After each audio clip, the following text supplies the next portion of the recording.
Mbahe ikaze mu kiganiro mutera karamu kanagezwa na nyuma za GTV nk'ibisanzwe.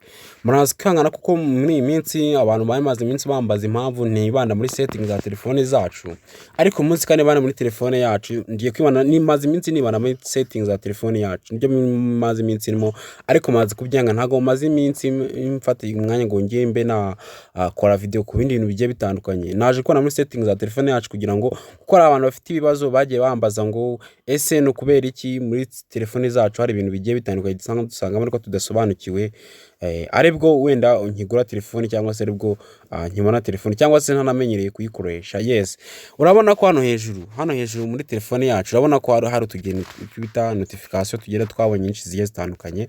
Urabona ko hano hejuru kuzibona, niba warebye neza hano hejuru uraza kubona hano hejuru urabona ko hari utuntu tugiye dutandukanye twama notification agiye ahari, urayabona neza cyane hari hejuru.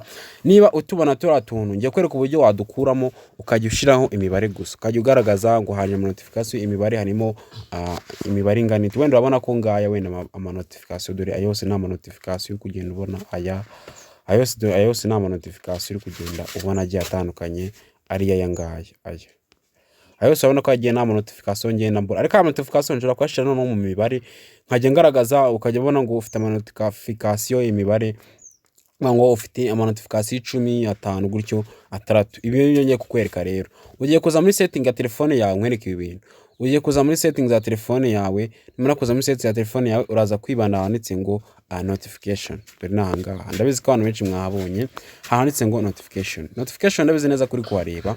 Numara kujya handitse ngo notification uzahita uhakande, numara gukanda handitse notification uzata umanuka urya ahantu handitse ngo advanced setting. Dore nahanga advanced setting, dore nahanga ndabizi neza ko ahantu uri kuhareba handitse ngo gutya advanced setting. Numara kuza hano gutya uzahita uhakanda, numara kwakanda rero iki uzabona hano urabona ko uzahita uzukana kanu kari kuja mu kamera kazaba gahari handitse ngo show notification icon. Urabona ko hano kwerekana ama notification yose aba yaje, urukwana kwanditse ngo all ndabizi neza kuri kubibona hano urukwana kwanditse ngo all.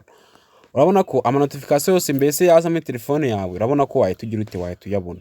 Icyo uzakora rero ureba hakanda, numara kwakanda bazakubwira ngo guhitamo, ushobora guhitamo wenda ukajya ugaragaza ama notification atatu yonyine, atatu gusa akaba ariyo ugaragaza yonyine yandi ntagaragare. Wenda nkano hejuru kubibona niba utari kubona simbiza, ariko ushobora kubona kubibona no bifata muri telefone zayibona.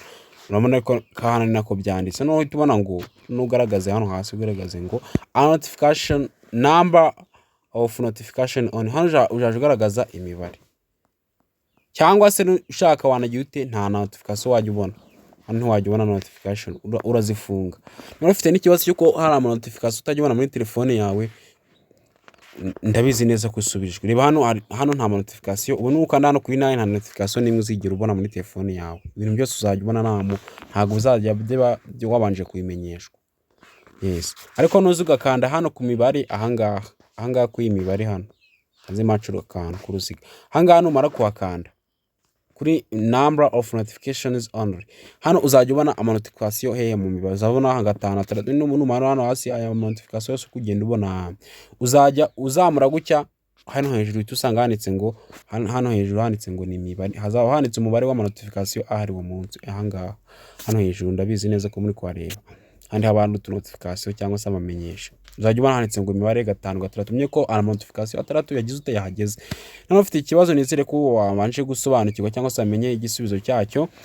Kamanze nkwifuriza komeza kugira ibihe byiza ari hose, muza kubwira ngo ukomeze ukanda subscribe, niba warayinayikanze uze ukanda share like, uze kujya muri comment wanyandikira nkomeze kugenda babwira ngo aho muri hose mukomeze kumwagira ibihe byiza. Yumva kuri micro ya Master GTV nk'ibisanzwe, ndabashimiye cyane. Mukomeze kwa mwakomeza kugira ibihe byiza aho muri hose. Duhuriye mu tips zitandukanye zikurikira.